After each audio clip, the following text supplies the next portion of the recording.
ಏನು ಗಂಡಸ್ರಪ್ಪ, ಮನೆ ಬಿಟ್ಟು ಹೊಟ್ಟೋದ್ರೆ ಹೆಂಡತಿ ಮಕ್ಕಳು ಯಾರೂ ಜ್ಞಾಪಕಕ್ಕೆ ಬರೋದಿಲ್ಲ. ಅಬ್ಬಾಯಿ ನಿಂಗೇನಾದರೂ ಫೋನ್ ಮಾಡಿದ್ನಾ? ಇಲ್ಲ ಅಮ್ಮ. ಆಹಾ, ಬರ್ತಾ ಬರ್ತಾ ಈ ಪುಟಾಣಿನೂ ಅವರಪ್ಪನ ಥರನೇ ಆಗ್ತಾ ಇದ್ದಾನೆ. ಇಲ್ಲಿದ್ದಾಗ ನಿನ್ನನ್ನು ಬಿಟ್ಟು 2 ಕ್ಷಣನೂ ಇರೋದಿಲ್ಲ. ಈಗ ನೋಡು, ಹೋಗ್ಲಿ ನೀನೇ ಫೋನ್ ಮಾಡು.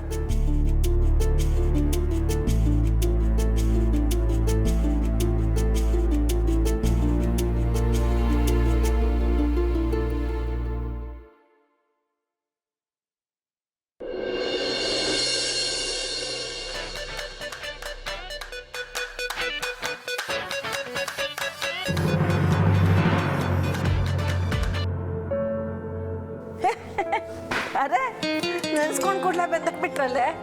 ಶಾಲಿನಿ, ನಮ್ಮಿಬ್ಬರಿಗೂ 125 ವರ್ಷ ಮುತ್ತೈದೆ ತನ ಗ್ಯಾರಂಟಿ. ಏನಾಗಿದೆ ನಿಮ್ಮಿಬ್ಬರಿಗೂ? ಯಾಕೆ ಹ್ಯಾಪ್ ಮರ ಹಾಕೊಂಡು ಕೂತಿದ್ದೀರಾ? ಅಬ್ಬಾಯ್, ಹೋದ ಕೆಲಸ ಏನಾಯ್ತೋ? ಹುಡುಗಿ ಸಿಕ್ಕಿದ್ಲಾ? ಸಿಕ್ಕಿದ್ಲು ಕಣೆ. ಸಿಕ್ಕಿದ್ಲಾ? ಮತ್ತೆ ನೀವಿಬ್ಬರ ಒಳಗೆ ಬಂದಿದ್ದೀರಾ?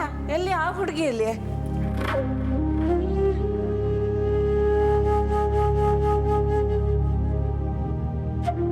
ರಂಗ ನನ್ನನ್ನು ಯಾಕೆ ಹಂಗೆ ನೋಡ್ತಿದ್ದಾನೆ? ನಾನೇ ಅಂತ ಏನಾದರೂ ಗೊತ್ತಾಯ್ತಾ? ನನ್ನನ್ನೇ ಏನಾದರೂ ತೋರಿಸ್ತಾನ? ಅವಳು ಎಲ್ಲಿರಬೇಕೋ ಅಲ್ಲೇ ಇದ್ದಾಳೆ. ಅವಳಿಗೀಗಾಗಲೇ ಮದುವೆ ಆಗಿದೆ ಮಾವು.